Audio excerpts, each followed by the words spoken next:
Assalamualaikum warahmatullahi wabarakatuh. Selamat pagi anak-anak. Apa kabar kalian hari ini? Semoga kalian dalam keadaan sehat dan selalu dalam lindungan Allah Subhanahu wa Ta'ala.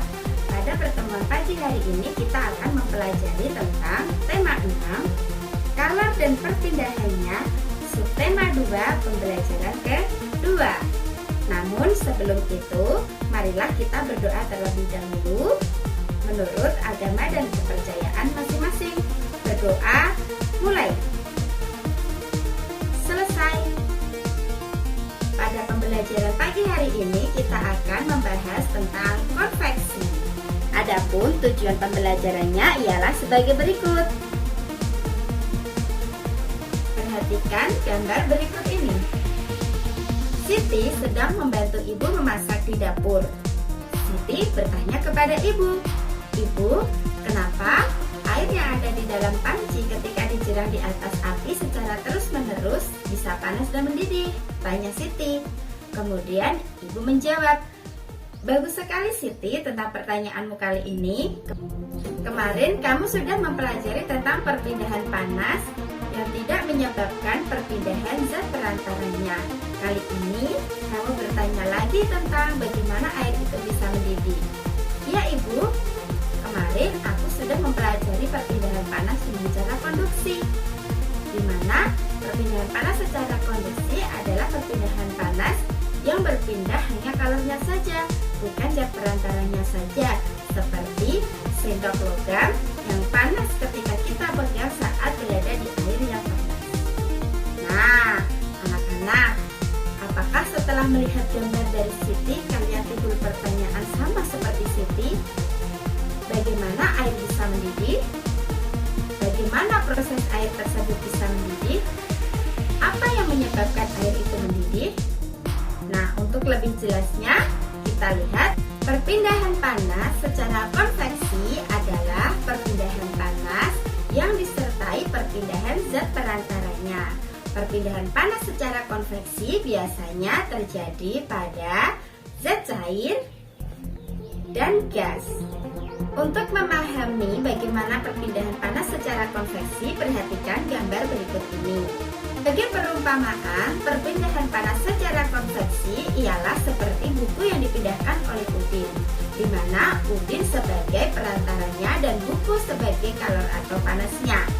Dalam memindahkan buku, pastinya Udin dan bukunya juga bisa berpindah dari satu tempat ke tempat yang lain. Demikian juga perpindahan panas secara konveksi. Zat perantara beserta kalornya juga ikut berpindah. Nah, perhatikan gambar berikut ini. Ketika ibu sudah memasak air dengan panci, panci terkena api secara langsung. Akan tetapi air tidak terkena api secara langsung. Tapi air tersebut bisa panas dan mendidih. Air panas dan mendidih disebabkan karena air yang berada di dekat dengan api, dia akan bermassa lebih ringan karena dia terasa lebih panas. Sehingga air yang terasa ringan ini dia akan naik ke atas. Kemudian yang api yang masih dingin dia akan turun ke bawah. Sehingga secara bergantian air tersebut akan terjadi perputaran sehingga menyebabkan air tersebut bisa mendidih.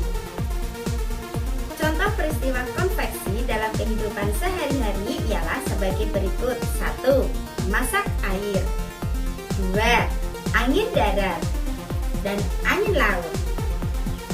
Angin darat terjadi pada waktu malam hari, di mana kondisi keadaan air di laut lebih tinggi atau lebih panas daripada suhu di daratan, sehingga udara di atas air atau di atas laut dia akan ke atas. Kemudian angin dari darat akan menuju ke lautan. Nah, angin darat ini dimanfaatkan oleh nelayan untuk pergi melaut di malam hari. Sedangkan angin laut terjadi pada waktu siang hari, di mana daratan lebih panas daripada lautan.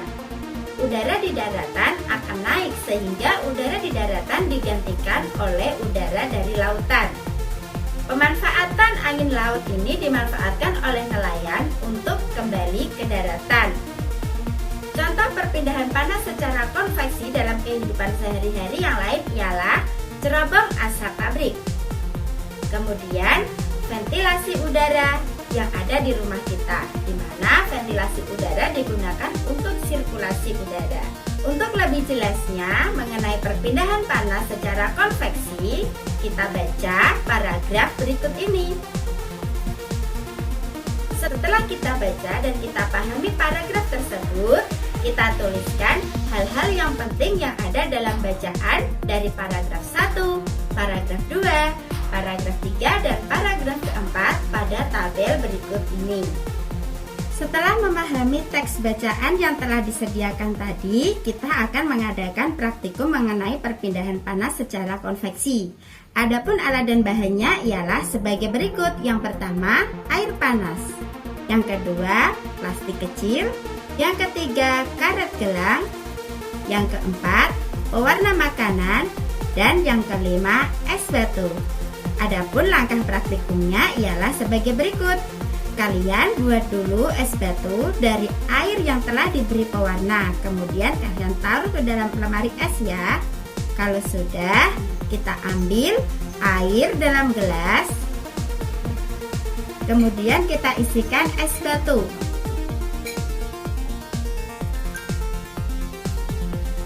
Setelah itu kita amati bagaimana bentuk es setelah dimasukkan ke dalam gelas. Apakah es batunya mencair atau tidak? Apakah zat perantara yang ada di dalam percobaan ini? Setelah kita amati, kalian masukkan jawaban-jawaban tersebut sesuai dengan kolom seperti berikut ini ya. Setelah itu kita simpulkan dari percobaan berikut ini. Sangat menyenangkan bukan praktikum kali ini? Dalam praktikum tadi, air dalam warna es tadi meliuk-liuk seperti penari. Nah, bentuk atau formasi tertentu yang dibuat oleh penari dalam sebuah tari disebut pola lantai. Pola lantai dilakukan baik penari tunggal, penari berpasangan, maupun penari berkelompok. Dalam tarian terdapat pola lantai dasar yaitu pola lantai lurus. Pola lantai lurus terdiri dari pola lantai horizontal, pola lantai vertikal, dan pola lantai diagonal. Sedangkan pengembangan pola lantai lurus berupa pola lantai zigzag, pola lantai segi empat, dan pola lantai segitiga. Selain pola lantai lurus, terdapat pula pola lantai lengkung. Pola lantai lengkung terdiri dari pola lantai lengkung keluar, pola lantai lengkung ke dalam, pola lantai berbentuk lingkaran, dan pola lantai berbentuk angka 8. Penggunaan pola lantai garis lurus biasanya terdapat dalam tari saman, tari jaipong, tari lengger, serta tari merak. Pola lantai garis lengkung atau melingkar biasanya pola lantai ini digunakan untuk tari kecak, tari piring, dan juga tari kipas. Dalam penerapan pola lantai ada yang mempunyai makna dan ada juga yang tidak mempunyai makna. Untuk pola lantai pada tarian jaran kepang tidak mempunyai makna, sedangkan tarian untuk gawang jejer wayang, bedaya semang, kemudian tari gawang perang mempunyai makna tersendiri dalam formasi atau pola lantainya.